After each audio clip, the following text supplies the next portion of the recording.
নবী করিম সাল্লাল্লাহু আলাইহি ওয়াসাল্লাম নিজে কুরআন কারীমে তেলাওয়াত করতেন, সাহাবায়ে কেরামকে তেলাওয়াত শিক্ষা দিতেন, নিজে সাহাবায়ে কেরামকে কুরআন কারীমে তেলাওয়াত শুনাইতেন এবং সাহাবায়ে কেরাম রাদিয়াল্লাহু তাআলা আনহুম থেকে নিজে নবী করিম সাল্লাল্লাহু আলাইহি ওয়াসাল্লাম কুরআন কারীমে তেলাওয়াত শুনতেন। নবী উম্মার পিছনে এত লম্বা সময় পর্যন্ত কোরআন তেলাওয়াত, কোরআন শিক্ষা দেওয়া, কোরআন শোনা এর পিছনে ব্যয় করতেন।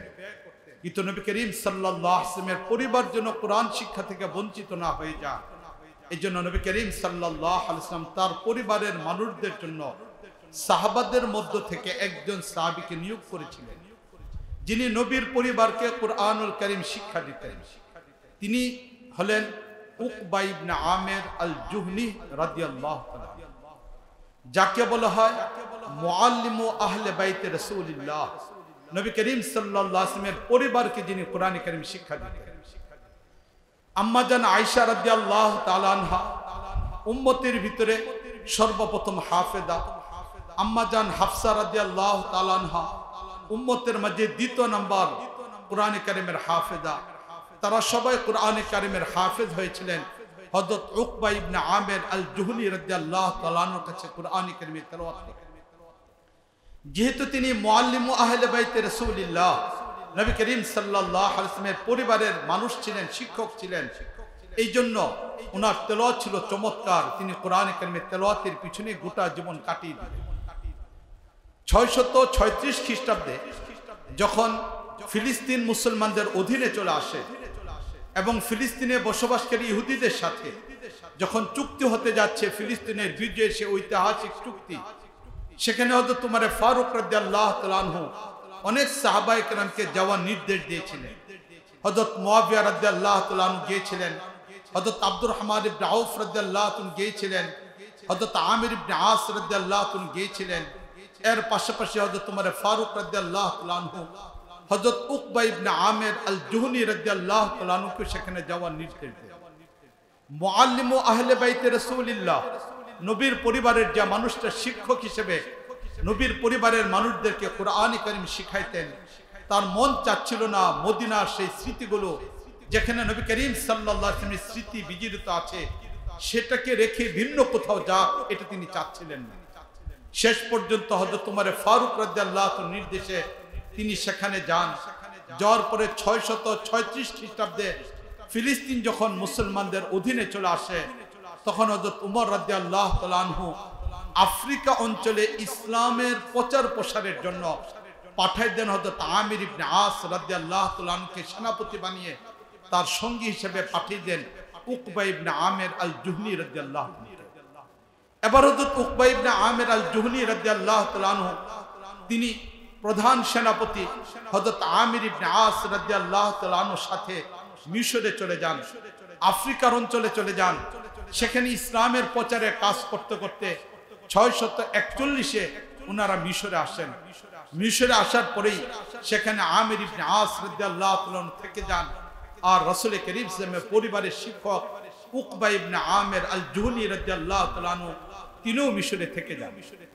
যেহেতু তিনি নবী পরিবারের শিক্ষক ছিলেন, এবার সেই উকবা ইবনে আমির আল জুহনি রাদিয়াল্লাহু তাআলা আনহু তিনি মিশরের মানুষদেরকে কোরআন শিক্ষা দেওয়া আরম্ভ করলেন।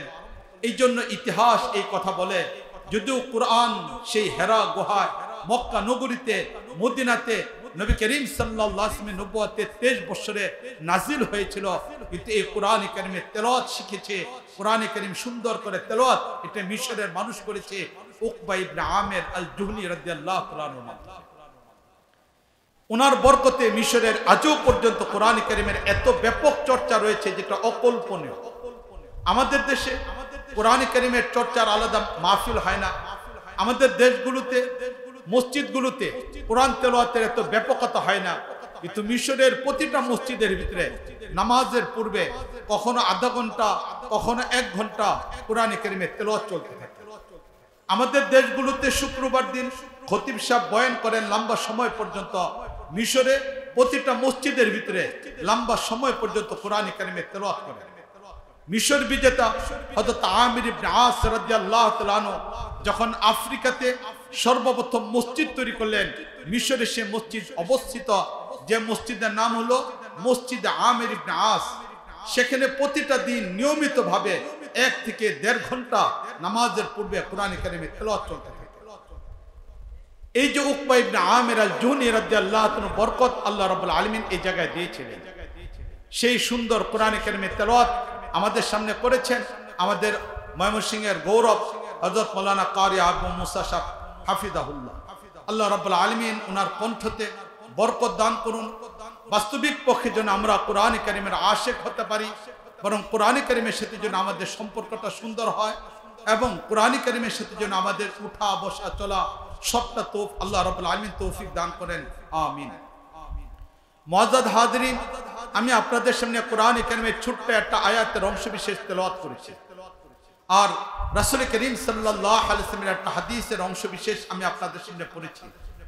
মালিক আল্লাহ রাব্বুল আলামিনের দয়া এবং আপনাদের দোয়া শামিল হাল হলে এই দুইটা বিষয়কে সামনে রেখে কিছু আলোচনা করার চেষ্টা করব। যে আয়াতটুকু আমি আপনাদের সামনে তেলাওয়াত করেছি, এই আয়াতের মাঝে আল্লাহ রাব্বুল আলামিন মুসলিম উম্মাহকে শ্রেষ্ঠ একটা জাতি হিসেবে উল্লেখ করেছেন।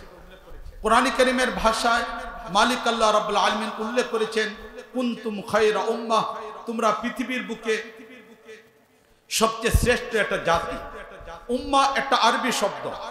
এই উম্মাহ শব্দের অর্থ হলো একটা চিন্তা চেতনার দিক থেকে একটা জনগোষ্ঠী।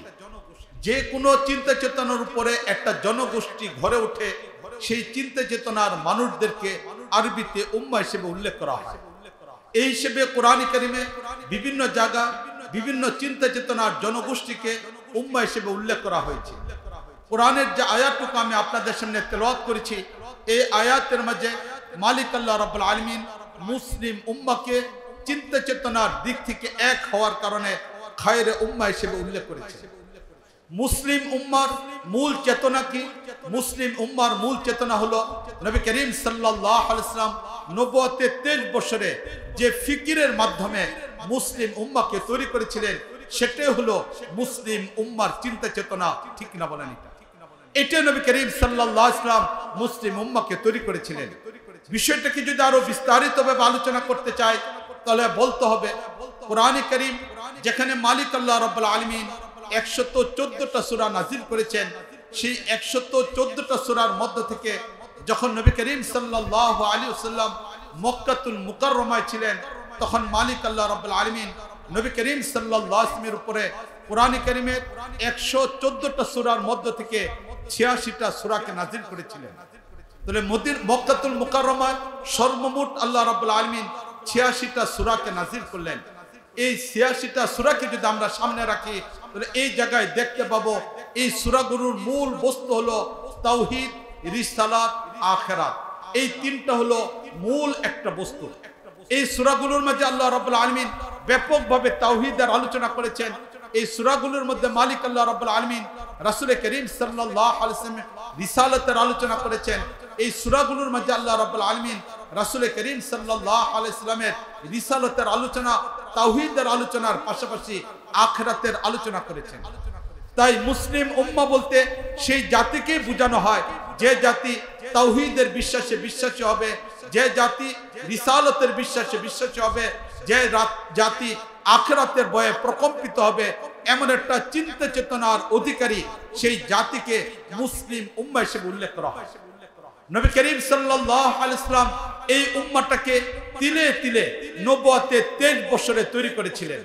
নবী করিম সাল্লাল্লাহু আলাইহি ওয়াসাল্লাম মক্কাতুল মুকাররমায় সেই 13 বছরের ইতিহাসের দিকে যদি আমরা তাকাই, এই মুসলিম উম্মাহকে তৈরি করার জন্য নবী করিম সাল্লাল্লাহু আলাইহি ওয়াসাল্লাম কি পরিমাণ শ্রম এবং মেধা সেখানে খরচ করেছেন, কি পরিমাণ নবী করিম সাল্লাল্লাহু আলাইহি ওয়াসাল্লামের দরদকে সামনে রেখে উম্মাহকে তৈরি করার জন্য নবী করিম সাল্লাল্লাহু আলাইহি ওয়াসাল্লাম চেষ্টা করেছেন। এই উম্মাহ যেন তাওহীদের বিশ্বাসে বিশ্বাসী হয়ে যায়, এই উম্মাহ যেন রিসালাতের বিশ্বাসে বিশ্বাসী হয়ে যায়, এই উম্মাহ যেন আখিরাতের ভয়ে প্রকম্পিত এক সোনার মানুষে পরিণত হতে পারে। এই জন্য নবী করিম সাল্লাল্লাহু আলাইহি ওয়াসাল্লাম কখনো মক্কার জুলহুলাইফার বাজারে যাতায়াত করেছেন, কখনো নবী করিম সাল্লাল্লাহু আলাইহি ওয়াসাল্লাম তায়েফের ময়দানে গিয়েছেন, কখনো নবী করিম সাল্লাল্লাহু আলাইহি ওয়াসাল্লাম উকাজের মেলায় গিয়েছেন। মক্কাতুল মুকাররমার এমন কোন জনপদ নেই, মক্কাতুল মুকাররমায় এমন কোন অলি নেই, এমন কোন গতি নেই, এমন কোন অলি গলি নেই যেখানে নবী করিম সাল্লাল্লাহু আলাইহি ওয়াসাল্লাম সেখানে গিয়ে উম্মাহকে তৈরি করার জন্য শ্রম না দিয়েছেন। এত পরিমাণ শ্রম দিয়ে নবী করিম সাল্লাল্লাহু আলাইহি ওয়াসাল্লাম একটা উম্মাহকে তৈরি করার চেষ্টা করেছেন, যে উম্মাহ আগামী পৃথিবীর জন্য শ্রেষ্ঠ একটা উম্মাহ হবে। এই উম্মার উপরে নির্ভর করবে কিয়ামত পর্যন্ত ইসলাম। এই উম্মার চিন্তা চেতনার উপর নির্ভর করবে আগামী পৃথিবীর মানুষের টিকে থাকা। এই উম্মার চিন্তা চেতনার উপর নির্ভর করবে আগামী পৃথিবীর হক এবং হক্কানিয়ত। এই উম্মার চিন্তা চেতনার উপর নির্ভর করবে সত্য এবং বাতিলের দ্বন্দ্ব। এই জন্য নবী করিম সাল্লাল্লাহু আলাইহি ওয়াসাল্লাম নবুয়তের 23 বছরের মক্কাতুল মুকাররমায় এই উম্মাহকে তৈরি করার জন্য দিনের পর দিন, রাতের পর রাত নবী করিম সাল্লাল্লাহু আলাইহি ওয়াসাল্লাম মেহনত করেছেন। নবুয়তের এই 13টা বছর মক্কায় মেহনত করেছেন। এই উম্মাহকে তৈরি করলেন। তৈরি করার পিছনে বিক্ষিপ্ত উম্মাহ ছিল। এই উম্মাহগুলো কোন একটা পরিবারের একজন সদস্য, এই উম্মার কোন একটা পরিবারের একটা পুরুষ সদস্য, নারী সহ কেউ ইসলাম গ্রহণ করে নাই। এই উম্মাহ তৈরি করতে গিয়ে নবী করিম ইসলামের মক্কায় বাবা হয়তো উম্মার একজন সদস্য, পুরো পরিবার অমুসলিম। হয়তো কোনো একটা ছেলে উম্মার সদস্য, বাকিরা অমুসলিম। এই উম্মার একটা নারী হয়তো ইসলামের উপরে চলে আসছে, বাকি পরিবারটা ইসলামের বিপরীত। এমন একটা অবস্থায় নবী করিম সাল্লাল্লাহু আলাইহি ওয়াসাল্লাম বিক্ষিপ্ত পরিবারের, বিচ্ছিন্ন জনপথের মানুষগুলোকে একটা একটা করে তৈরি করে নবুয়তের 23 বছরের প্রথম 13 বছর এই উম্মাহকে তৈরি করার চেষ্টা করলেন। এবার নবী করিম সাল্লাল্লাহু আলাইহি ওয়াসাল্লাম 13 বছর পূর্ণ করে সব মিলে 350 থেকে 400 মানুষকে তৈরি করে এবার মালিকের নির্দেশে নবী করিম সাল্লাল্লাহু আলাইহি ওয়াসাল্লাম তিনি মক্কা থেকে মদিনা যাওয়ার সিদ্ধান্ত নিচ্ছেন। মালিক আল্লাহ রাব্বুল আলামিন জানিয়ে দিলেন যে এবার মদিনায় হিজরত করতে হবে। এরই পরিপ্রেক্ষিতে নবী করিম সাল্লাল্লাহু আলাইহি ওয়াসাল্লামের কাছে নবুয়তের 10ম বছরে মদিনা থেকে 6 যুবক আসলো। তারা এসে ইসলাম গ্রহণ করলো। নবী করিম সাল্লাল্লাহু আলাইহি ওয়াসাল্লাম তাদেরকে ইসলাম গ্রহণের পরে এরা এবার নবীর কাছে আবেদন করলো, হে আল্লাহর নবী, আমরা তো উম্মাহর সদস্য হয়ে গেলাম, কিন্তু আল্লাহর নবী এই মক্কাতুল মুকাররমা আমাদের থাকার উপযুক্ত নয়, আমরা সেখানে থাকতে পারবো না। এই মানুষগুলো এখানের বসবাসকারী মানুষদেরকে নিরাপত্তার সাথে থাকতে দিচ্ছে না। আল্লাহর নবী, আমরাও থাকতে পারবো না। এবার নবী করিম সাল্লাল্লাহু আলাইহি ওয়াসাল্লাম এই 6 ব্যক্তির সাথে উম্মার এক গুরুত্বপূর্ণ সদস্য হযরত মুসআব বিন উমাইর রাদিয়াল্লাহু আনহুকে পাঠিয়ে দিলেন। এই 6 জনের সাথে 7ম জন মিলিত হয়ে হযরত মুসআব বিন উমাইর রাদিয়াল্লাহু আনহু সহ উম্মাহ এবার মক্কা থেকে রওনা দিলেন মদিনার পথে। কিছুদিন পরে হযরত বেলাল রাদিয়াল্লাহু আনহু গেলেন, কিছুদিন পরে হযরত আম্মার রাদিয়াল্লাহু আনহু গেলেন, কিছুদিন পরে হযরত মিকদাদ রাদিয়াল্লাহু আনহু গেলেন, কিছুদিন পরে হযরত উমর ফারুক রাদিয়াল্লাহু আনহু গেলেন। এবার উম্মার গুরুত্বপূর্ণ কিছু মানুষ মক্কা থেকে মদিনায় গেলেন। কখনো এই কাফেলা 6 জন, কখনো 12 জন, কখনো 72 জন তারা নবীর কাছে আসতেছেন, ইমানের দাওয়াত গ্রহণ করে তারা নবীকে মদিনায় যাওয়ার কথা বললেন। এবার নবী করিম সাল্লাল্লাহু আলাইহি ওয়াসাল্লাম আরো 3 বছর পরে সর্বমোট মক্কাতুল মুকাররমায় 13 বছর কাটানোর পরে এবার নবী করিম সাল্লাল্লাহু আলাইহি ওয়াসাল্লাম তিনি মদিনার দিকে উদ্দেশ্যে রওনা দিলেন। মদিনা যাওয়ার পরে এবার নবী করিম সাল্লাল্লাহু আলাইহি ওয়াসাল্লাম মদিনায় গিয়ে দেখলেন সেখানে এই বিচ্ছিন্ন উম্মাহগুলো এমন একটা ক্ষেত্র তৈরি করেছে যেখানে একটা গণজোয়ার তৈরি হয়ে গেছে। ইসলামের পক্ষে একটা গণজোয়ার তৈরি হয়েছে। দীর্ঘদিন যাবৎ বসবাসকারী সেই মদিনার ইহুদিরা তারা এবার পরাজিত হয়ে যাচ্ছে। মুসলিম গণজোয়ারের সামনে তারা টিকতে পারতেছে না। মদিনায় বসবাসকারী দীর্ঘদিনের খ্রিস্টানরা তারা মুসলিম গণজোয়ারের সামনে তারা এরকম ভাবে পরাজিত হয়ে যাচ্ছে। এমন এক জটিল পরিস্থিতি মুসলমানরা তৈরি করে ফেললো। এমন এক গণজোয়ার মুসলমানরা মদিনা মুনাওয়ারায় তৈরি করলো। এই গণজোয়ার তৈরির পরিপ্রেক্ষিতে এবার নবী করিম সাল্লাল্লাহু আলাইহি ওয়াসাল্লাম তিনি মক্কা থেকে হিজরত করে মদিনায় গেলেন। মদিনা যাওয়ার পথে কুবাতে 14 দিন অবস্থান করে এবার নবী করিম সাল্লাল্লাহু আলাইহি ওয়াসাল্লাম মদিনায় ঢুকলেন। মদিনায় ঢোকার পরে এই সাহাবায়ে কেরাম হযরত মিকদাদ রাদিয়াল্লাহু তাআলা আনহু, হযরত আম্মার রাদিয়াল্লাহু তাআলা আনহু, হযরত সুহাইব বিন রুমি রাদিয়াল্লাহু তাআলা আনহু, হযরত মুসআব বিন উমাইর রাদিয়াল্লাহু তাআলা আনহু, হযরত বেলাল হাবশী রাদিয়াল্লাহু তাআলা আনহু, হযরত উম্মে মাকতুম রাদিয়াল্লাহু তাআলা আনহু, হযরত উমর ফারুক রাদিয়াল্লাহু তাআলা আনহু এই সাহাবায়ে কেরাম গণজোয়ার তৈরি করলেন। এই গণজোয়ারের ভিত্তিতে নবী করিম সাল্লাল্লাহু আলাইহি ওয়াসাল্লাম মদিনা মুনাওয়ারা গিয়ে ইহুদিদেরকে খ্রিস্টানদেরকে বাধ্য করে এবার নবী করিম সাল্লাল্লাহু আলাইহি ওয়াসাল্লাম তাদেরকে নিয়ে নবী করিম সাল্লাল্লাহু আলাইহি ওয়াসাল্লাম চুক্তি করে সেখানে মদিনা সনদ লিখে ইসলামী রাষ্ট্রের ঘোষণা করলেন। নবী করিম সাল্লাল্লাহু আলাইহি ওয়াসাল্লামের ইসলামী রাষ্ট্র এটা ভিন্ন কোনো পদ্ধতির মাধ্যমে অর্জিত হয় নাই। নবী করিম সাল্লাল্লাহু আলাইহি ওয়াসাল্লামের ইসলামী রাষ্ট্র তৈরি হয়েছিল গণজোয়ারের মাধ্যমে। এই জন্য ইসলামী রাষ্ট্রের রূপরেখা তৈরির একটা পদ্ধতি হলো গণজোয়ার।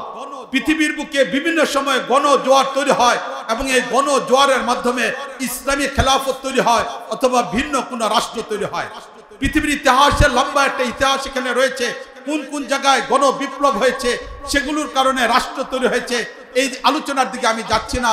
আমার আলোচনা শুধু এতটুকুই প্রথম পর্যায়ে যে নবী করিম সাল্লাল্লাহু আলাইহি ওয়াসাল্লাম মদিনাতে যে ইসলামী রাষ্ট্র তৈরি করেছিলেন, এই ইসলামী রাষ্ট্র নবী করিম সাল্লাল্লাহু আলাইহি ওয়াসাল্লাম তৈরি করেছিলেন গণজোয়ারের মাধ্যমে। এই বিষয়টা আমাদের ভালো করে বুঝে নিতে হবে। তাহলে ইসলামী রাষ্ট্র প্রতিষ্ঠার একটা প্রক্রিয়া হলো গণজোয়ার। এই গণজোয়ারের মাধ্যমে ইসলামী রাষ্ট্র তৈরি হয়।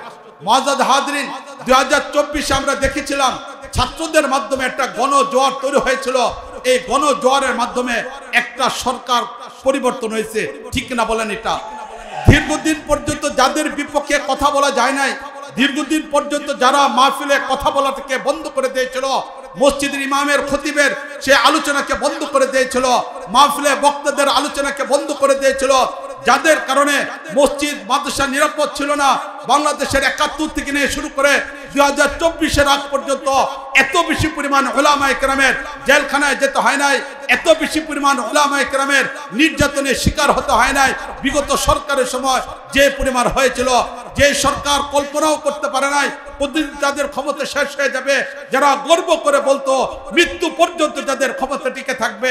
কিন্তু ছাত্ররা, উলামায়ে কেরাম, তাওহীদি জনতার এক গণজোয়ারের মাধ্যমে রান্না করা ভাতটাও খেয়ে যেতে পারে নাই, ঠিক না বলেন? এটা তাহলে রাসূল করিম সাল্লাল্লাহু আলাইহি ওয়াসাল্লাম মক্কা থেকে মদিনা যাওয়ার পরে এই গণজোয়ার তৈরি করেছিলেন।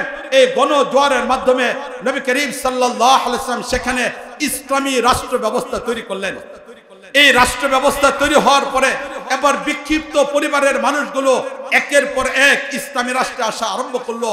ওই তো রোম থেকে সোহাইব রুমি রাদিয়াল্লাহু তাআলা চলে আসলেন, সালমান ফারসি রাদিয়াল্লাহু তাআলা আনহু তিনি সেই ইরাক থেকে চলে আসলেন। একের পর এক বিক্ষিপ্ত পরিবারের মানুষগুলো তারা ইসলামী রাষ্ট্রতে আসা আরম্ভ করলো। এই ইসলামী রাষ্ট্র যখন শক্তিশালী হওয়া আরম্ভ করলো, এমত অবস্থায় মক্কার সেই মানুষগুলো তারা চিন্তা ভাবনা করলো যে ইসলাম মক্কায় জন্মগ্রহণ করেছিল, এই ইসলাম এবার মদিনায় গিয়েছে, সেখানে যদি শক্ত তার শিকড়কে তৈরি করে ফেলে তাহলে মক্কার উপর আক্রমণের সম্ভাবনা আছে। মক্কার নেতাদের নেতাগিরি ছুটে যাওয়ার ভয় আছে, তাদের কর্তৃত্ব ছুটে যাওয়ার ভয় আছে। এই বিষয়টাকে চিন্তা ভাবনা করে ইসলামের সেই সদ্য জন্ম নেওয়া ইসলামী রাষ্ট্রটাকে তারা শেষ করে দেওয়ার জন্য বদরের যুদ্ধের ময়দানে 950 জন সৈন্য নিয়ে আসলো। নবী করিম সাল্লাল্লাহু আলাইহি ওয়াসাল্লাম সহায় সম্বলহীন সেই সাহাবায়ে কেরামের কাফেলাকে নিয়ে নবী করিম সাল্লাল্লাহু আলাইহি ওয়াসাল্লাম সেখানে গেলেন। যাদের কাছে অস্ত্র বলতে মাত্র 2টা অস্ত্র ছিল, 6টা ঘোড়া ছিল, অতিরিক্ত কোনো কিছু ছিল না। এমন একটা মুষ্টিমেয় দুর্বল সাহাবাদেরকে নিয়ে নবী করিম সাল্লাল্লাহু আলাইহি ওয়াসাল্লাম সেই বদরের প্রান্তে গিয়ে উপস্থিত হলেন। বদরের প্রান্তে উপস্থিত হওয়ার পরে 17 মাস পরেই এই ইসলামী রাষ্ট্রের উপর আক্রমণ। সাহাবায়ে কেরাম নবী করিম সাল্লাল্লাহু আলাইহি ওয়াসাল্লাম এই জামাত উম্মার প্রথমে কাফেলা তাদেরকে প্রতিরোধ করলেন এবং বদরের যুদ্ধে তারা পরাজিত অবস্থায় চলে গেল। এবার যখন বদরের যুদ্ধে মক্কার কাফেররা পরাজিত হলো, নতুন শক্তি সংগ্রহ করে আবার 3 বছর পরে তারা মদিনার উপর আক্রমণ করার জন্য চলে আসলো। যারই পরিপ্রেক্ষিতে উহুদের যুদ্ধ সংঘটিত হলো। উহুদের যুদ্ধের ময়দানেও বিজয় অর্জন করতে পারলো না। এই অবস্থা আবার তারা সেখান থেকে চলে গেল। যাওয়ার পরে হিজরতের 5 বছর পরে এবার 30,000 সৈন্য বাহিনী নিয়ে তারা মদিনা মুনাওয়ারা আক্রমণের জন্য চলে আসলো। যার পরিপ্রেক্ষিতে সেই খন্দকের যুদ্ধ সংঘটিত হয়। একের পর এক এতদিন পর্যন্ত মুসলিম উম্মাহ প্রতিরোধ করে যাওয়ার চেষ্টা করেছে। ইসলামী সদ্য জন্ম নেওয়া সেই ছোট্ট 6 বছরের রাষ্ট্র, 5 বছরের রাষ্ট্র তারা আক্রমণের জন্য যায় নাই, প্রতিরোধ করার চেষ্টা করছে, আক্রমণের জন্য যায় নাই। বদরের যুদ্ধ ছিল প্রতিরোধমূলক যুদ্ধ, উহুদের যুদ্ধ ছিল প্রতিরোধমূলক যুদ্ধ, খন্দকের যুদ্ধ ছিল প্রতিরোধমূলক যুদ্ধ। শুধুমাত্র প্রতিরোধ করে গেল। এই প্রতিরোধ করতে করতে 5টা বছর চলে গেল। সদ্য জন্ম নেয় ইসলামী রাষ্ট্র কোনোভাবে তারা মেনে নিতে পারলো না। ওই যুগের ইহুদিরা মেনে নিতে পারলো না, ওই যুগের খ্রিস্টানরা মেনে নিতে পারলো না। যার পরিপ্রেক্ষিতে কখন ইহুদিরা বিদ্রোহ ঘোষণা করলো, বনি নজিরের বিপক্ষে যুদ্ধ এই কারণেই সংগঠিত হয়েছিল, বনি কাইনুকার বিপক্ষে যুদ্ধ এই কারণেই সংগঠিত হয়েছিল। ইসলামী ছোট্ট রাষ্ট্রটাকে তারা মেনে নিতে পারতেছিল না, যার পরিপ্রেক্ষিতে একের পর এক তাদের বিদ্রোহ চলতেছিল। দীর্ঘ 5 বছর পরে খন্দকের যুদ্ধের পরে এবার সাহাবায়ে কেরামের সিদ্ধান্ত হলো শুধু প্রতিরোধ নয়, এবার আক্রমণে যাওয়া দরকার।